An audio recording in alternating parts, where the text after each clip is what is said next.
Welcome to The Explainer. Today, we're unpacking the legacy of one of television's absolute most beloved finales of all time. For over 20 years now, we've all treated the characters of Friends like, well, our actual friends, right? We return to them time and time again. But today, we're going to explore a super fascinating what-if scenario based on recent narrative analysis of the show's structure. We're going to look at how just one different choice in those final moments could have literally altered television history. Okay, let's dive into this. I want you to imagine, for a second, finishing that final episode. But instead of watching the six friends leave Monica's apartment for the very last time, the screen suddenly fades to black. And then, bam, it reopens a full decade later, no explanations, no updates, just a raw, sudden glimpse right into their future. It's a pretty compelling thought experiment, isn't it? So there's a really stark contrast here between what we actually got and what could have been. The reality we got, of course, was those iconic apartment keys left on the counter and the group heading downstairs for one last cup of coffee. It ended with, just pure possibility. But a time jump ending, that would give us something entirely different. It would be a definitive, speculative timeline, fading to black and reopening 10 years later to answer literally all of our lingering questions. Now, before we look at that speculative timeline, we really need to ground ourselves in the mechanics of the ending we actually received. It's called an open ending. Basically, that's a narrative conclusion that intentionally leaves character futures unresolved. It actively invites the audience's imagination to continue the story. And this is exactly the anchor the writers used, leaving everyone in this beautiful state of hopeful transition. But as you'll see, cementing a definitive future comes with a pretty heavy narrative cost. Part 1. Checking in. The core couples. Let's map out Monica and Chandler's suburban chaos. The finale saw them moving out of the city to raise their adopted twins. 10 years later, just imagine those twins running through the house like a literal tornado, filling every room with loud, unstoppable energy. You'd have Monica obsessively trying to stay organized, only to completely fail because, well, kids simply don't care about organization. And Chandler would be right there, using his trademark sarcasm, just to survive endless homework projects and PTA meetings. But what's really interesting about this slide is how, through it all, their relationship would be stronger than ever. They had already survived massive challenges, right? Especially their fertility struggles. And that forged foundation would make their chaotic suburban life incredibly loving. And then, oh man, there's Ross and Rachel. A time jump would absolutely have to address the giant elephant in the room.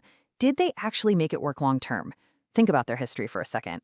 If we jump 10 years forward, a line like, "We were on a break," which, let's be honest, caused so much deep pain and friction in their 20s, could realistically finally just become a joke. Imagine them just laughing over breakfast, teasing each other about those massive old arguments.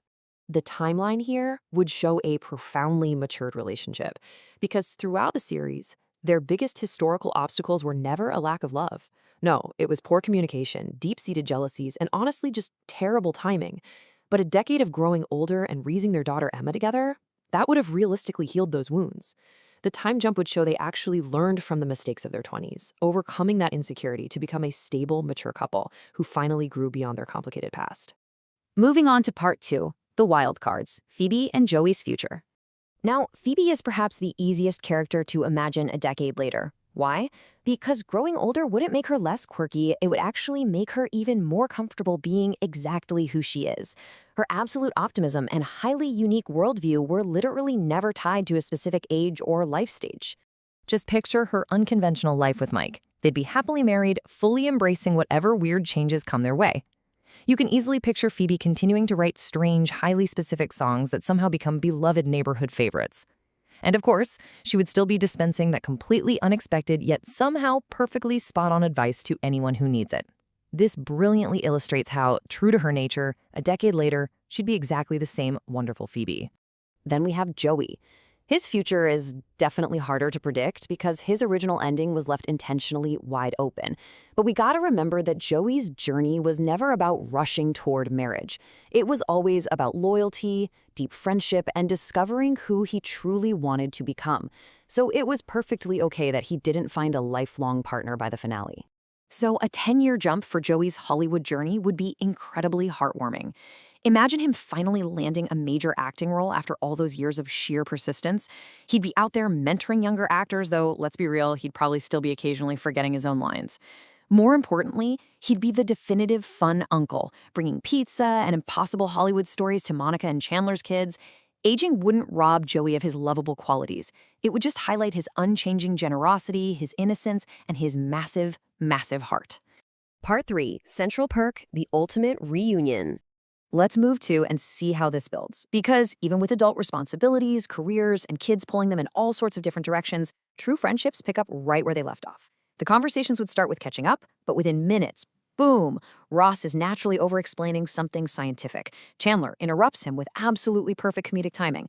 Monica is sitting there secretly judging everyone's table manners. Rachel is just laughing at the chaos. Phoebe chimes in with something completely out of left field. And Joey, without missing a single beat, asks if anyone is going to eat that.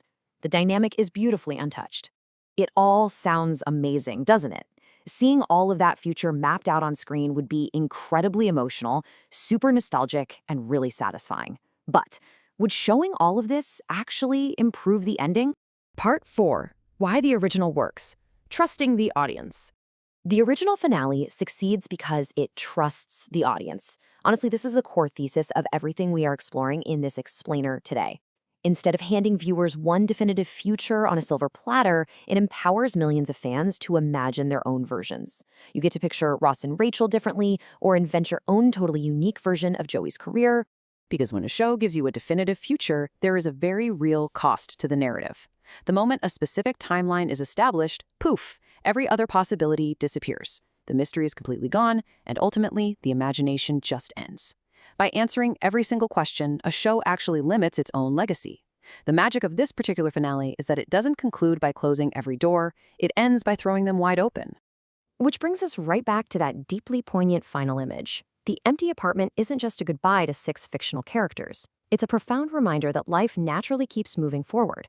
Homes change, people grow, friends start their own families, and dreams evolve over time. But the memories remain. This natural evolution of life is exactly why the show feels so incredibly timeless, even more than 20 years later. The absolute greatest gift the original ending gave us was the freedom to imagine that future ourselves. But hey, since we've been exercising our imaginations so much today, I want to leave you with one final provocative thought. If you could write just one scene from a 10-year-later reunion, what would it be? Let us know down in the comments. Keep exploring the stories you love, because sometimes the very best endings are the ones we continue writing in our own imagination. Thanks for joining this explainer.